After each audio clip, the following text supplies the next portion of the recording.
Ngayon po, natatakot po kami sa buhay namin. Alam namin kung sino lang ang kaaway namin. Yung mga pinangalanan po namin dito, ito na lang po ang alam namin kaaway. Hindi po 120 million Pilipino po ang kaaway namin.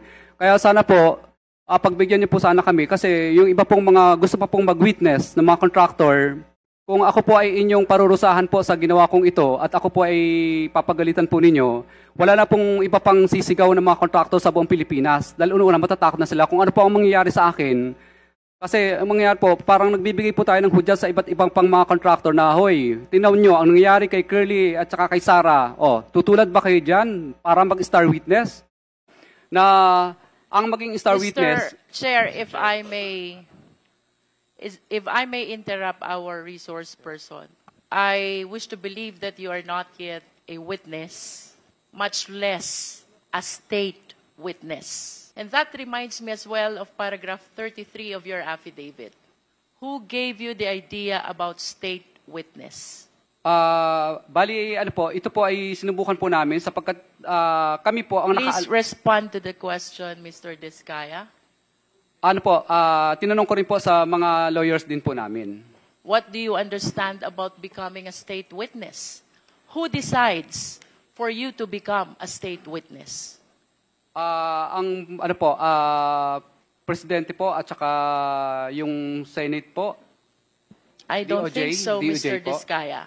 Becoming a state witness is a decision that comes from the court and not from you.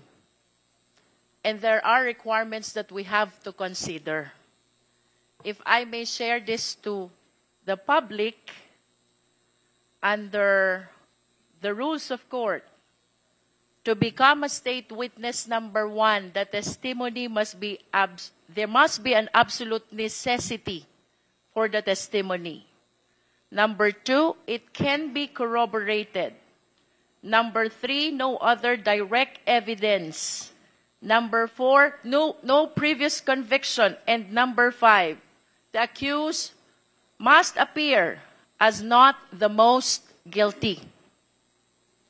Do you think with these requirements, the court will approve your application to become a state witness? Yes po, Your Honor. Do you appear as not most guilty? Yes po, Your Honor. But you have to realize nonetheless, Mr. Diskaya, it is not you who decide. It is the court who decides whether you will be admitted or not as a state witness. And if you are not admitted as state witness, definitely then you will be one of the co-accused. And with your admission that you made already in the Senate and before this committee, I think the offense of plunder is already established. That is why I wish to go back to the question.